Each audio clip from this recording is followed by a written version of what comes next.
السلام علیکم ورحمۃ اللہ وبرکاتہ۔ الحمد للہ نحمده ونستعینه ونستغفره ونعوذ باللہ من شرور انفسنا ومن سیئات اعمالنا، من يهده الله فلا مضل له ومن يضلل فلا هادي له، ونشهد أن لا إله إلا الله وحده لا شريك له، ونشهد أن محمدا عبده ورسوله.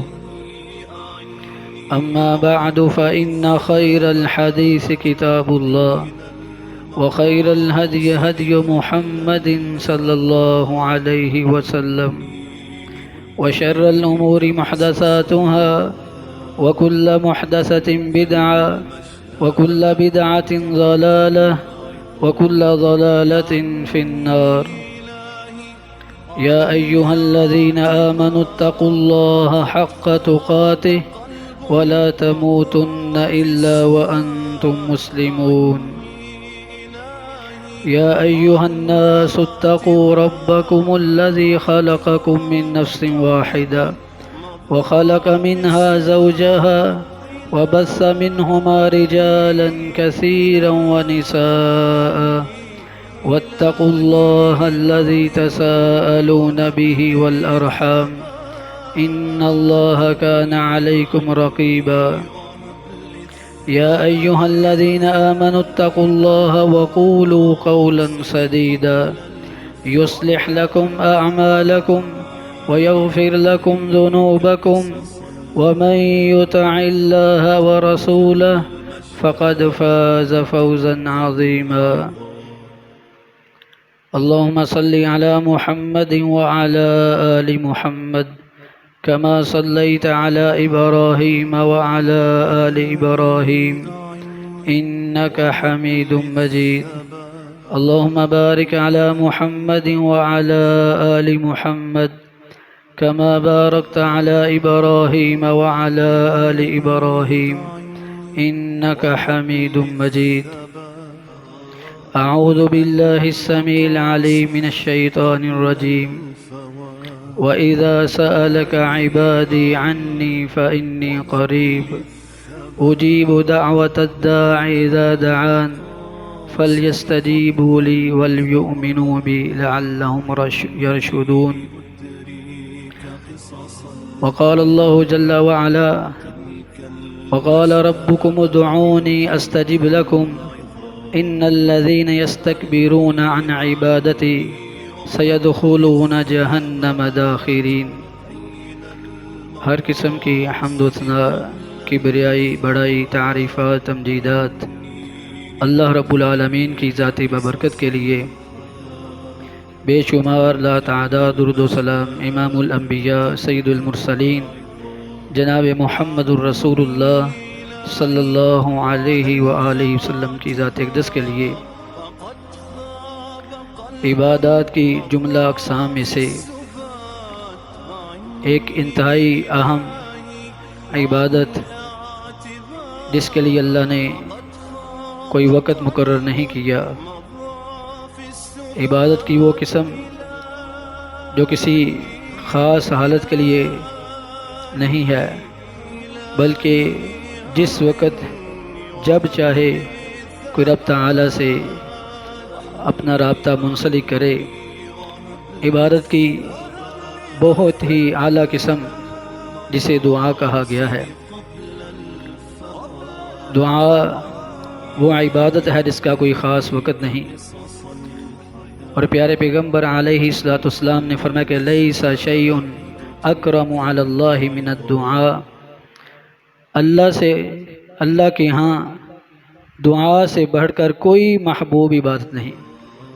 سب سے زیادہ پسندیدہ، سب سے زیادہ پیاری عبادت اللہ کو دعا لگتی ہے، اور اس لیے رسول اللہ صلی اللہ علیہ وسلم نے اس عبادت کو یہاں تک فرمایا کہ الدعاء هو العبادہ.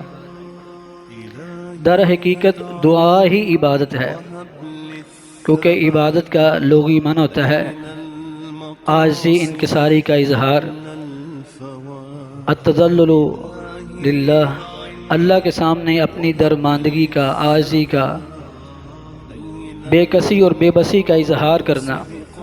اور جب بندہ ہاتھ اٹھا کے اللہ کے سامنے دعا کرتا ہے، فریاد کرتا ہے، تو وہ اپنی محتاجگی ظاہر کر رہا ہوتا ہے، اپنی بے کسی اور بے بسی کا اظہار کر رہا ہوتا ہے، اور یہ ظاہر کرتا ہے کہ اللہ میں جس حالت میں بھی ہوں میں تیرا ہی محتاج ہوں،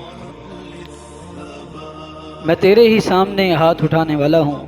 اس لیے ایاک نعبد و ایاک نستعین کہا گیا، خاص اللہ ہی کی عبادت اور ہر قسم کی پکار، مدد، استعانت اللہ ہی کے سامنے ہے۔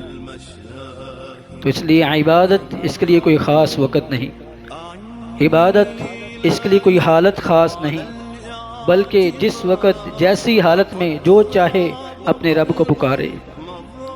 پیارے پیغمبر علیہ الصلوۃ والسلام سے صحابہ کرام رضوان اللہ مجمعین نے عرض کی کہ اللہ کے پیارے حبیب، اقریب ربنا فنناجی ام بعید ربنا فننادی، کیا ہمارا رب ہمارے قریب ہے کہ ہم اس سے سرگوشیاں کریں، اسے آہستہ آہستہ پکاریں، اس سے دعا کریں؟ ام بعید ربنا، یا پھر ہمارا رب دور ہے، فننادی، تو ہم اونچی اونچی آواز سے اسے ندائیں لگائیں، پکاریں اسے؟ یہ پیارے پیغمبر علیہ السلام سے صحابہ نے سوال پوچھا، تو رب تعالیٰ نے سورہ بقرہ کی اس آیت مبارکہ کو نازل فرمایا، وَإِذَا سَأَلَكَ عِبَادِي عَنِّي فَإِنِّي قَرِيب۔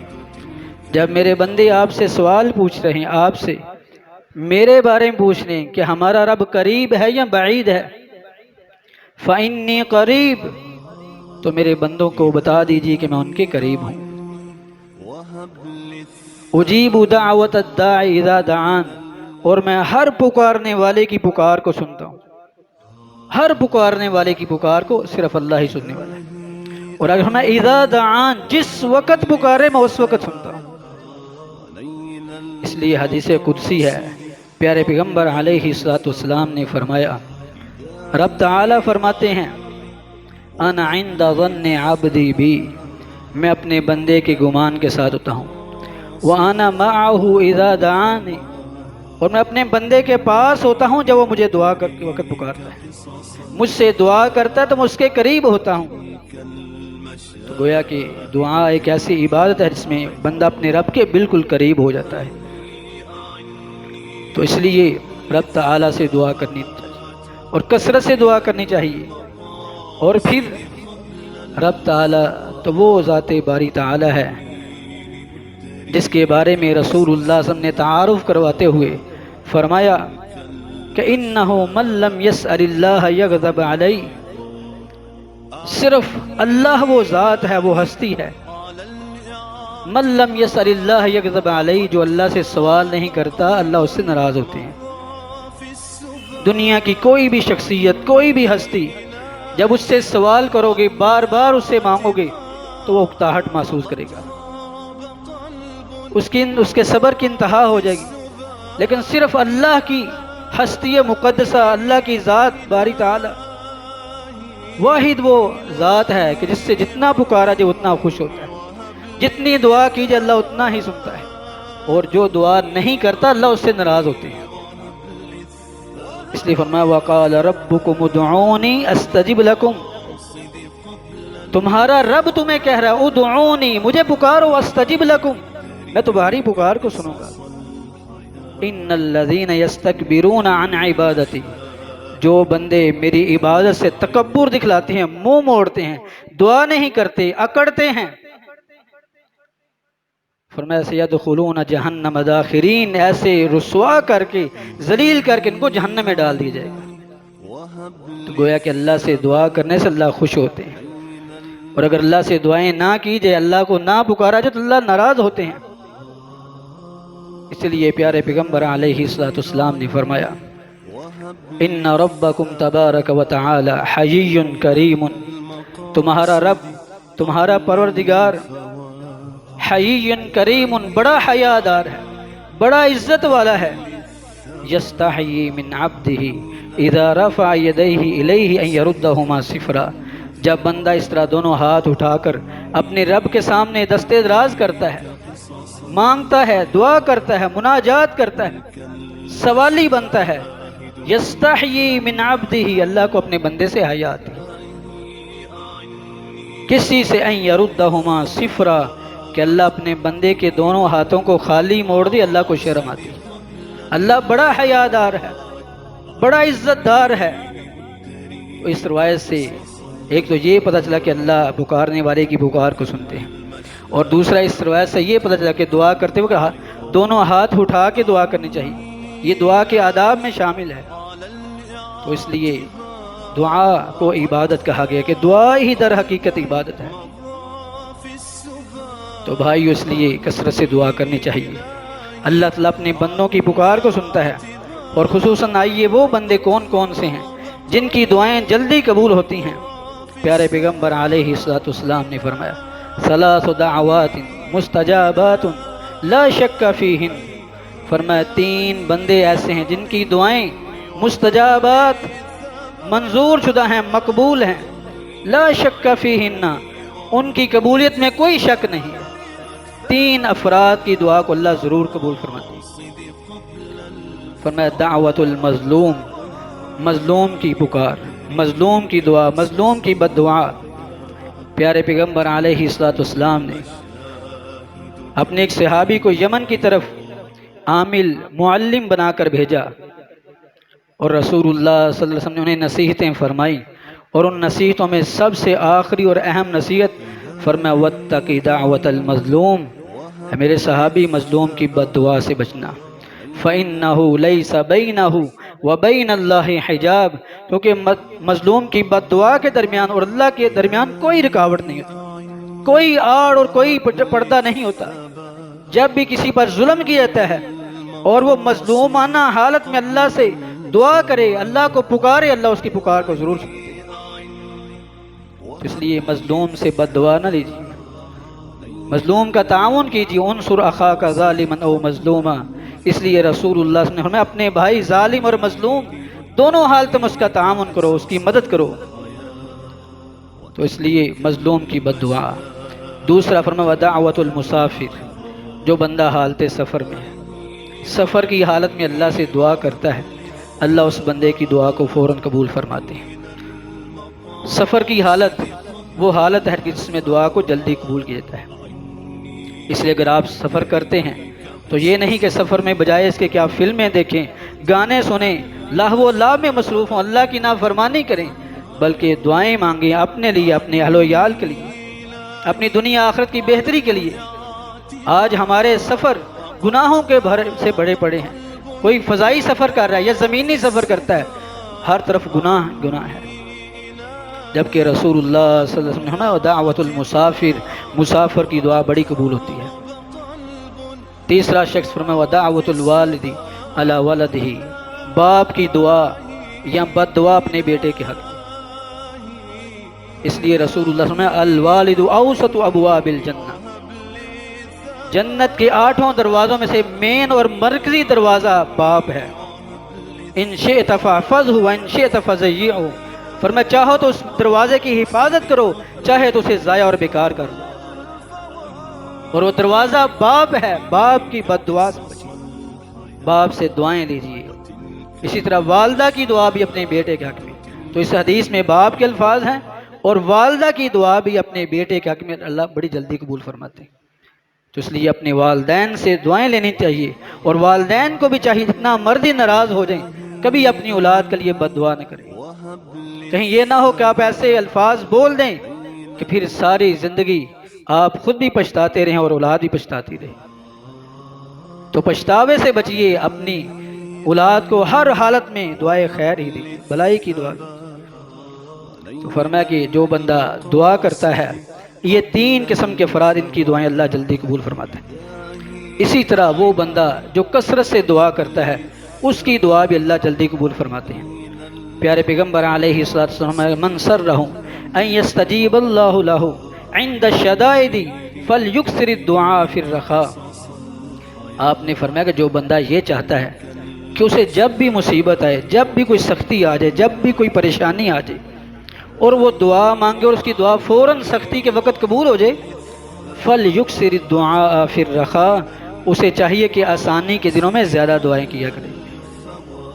جب آسانی کی حالت میں، خوشحالی کی حالت میں وہ کثرت سے دعا کرتا ہے، تو تنگی کے وقت جب وہ اللہ کو پکارتا ہے تو فرشتے کہتے ہیں اللہ یہ آواز سنی سنی ہمیں یہ سنی سنی آواز ہے، یہ پہچانی ہوئی آواز ہے، اے اللہ اس پکارنے والے کی پکار کو جلدی سن دے، کیونکہ یہ آسانی میں تجھے پکارتا تھا، اب سختی میں اس نے تجھے پکارا، اس کی پکار کو جلدی سن۔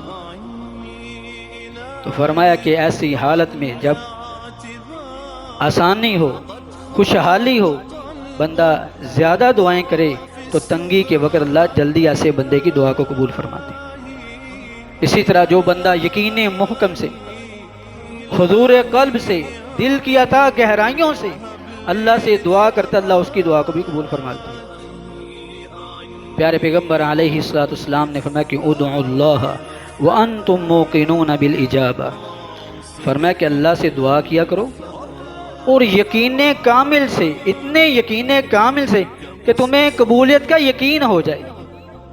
فإن اللہ لا يستجیب دعاء من قلب غافل اللہ، فرمایا کہ اللہ غافل دل کی پکار نہیں سنتے۔ یہ نہیں آج کل یہ دعا اٹھائیں اللہ منت السلام ومنک السلام، مسجد کے پنکھے دیکھ رہا ہے، کبھی چھت کو دیکھ رہا ہے، کبھی ادھر دیکھ رہا ہے، کبھی ادھر دیکھ رہا ہے۔ فرمایا فإن اللہ لا يستجیب دعاء من قلب غافل لاہن، غافل بے پرواہ دل کی پکار کو اللہ نہیں سنتے۔ جب بھی دعا کرو حضور قلب سے، دھیان سے، الہا سے اور یقین کامل سے، تمہیں یقین ہو جائے کہ اللہ نے میری دعا کو قبول کر لیا۔ اور بہت بڑے محدث امام ابو داود رحمہ اللہ فرماتے ہیں کہ میں نے اس حدیث پر کئی بار تجربہ کیا، جب بھی میں نے دعا کی اور دعا کے آخر میں میں نے یہ کہہ دیا کہ اللہ مجھے یقین ہو گیا کہ تو نے میری دعا کو قبول کر لیا، تو وہی میری دعا قبول ہو جاتی تھی، کیونکہ اللہ کے رسول صلی اللہ علیہ وسلم کا فرمان ہے کہ رب تعالیٰ فرماتے ہیں انا عند ظن عبدی بی، کہ میں اپنے بندے کے گمان کے ساتھ ہوتا ہوں، میرا بندہ جیسا مجھ سے گمان کر لے میں اسی طرح ہی ہو جاتا ہوں۔ اور جو بندہ دعا کرتے یہ کہتے اللہ مجھے یقین ہو گیا ہے کہ تو نے میری پکار کو سن لیا ہے، تو اللہ فرماتے ہیں میرے بندے نے اتنا مجھ سے گمان، اتنا یقین کر لیا ہے، تو اللہ اپنے بندے کے یقین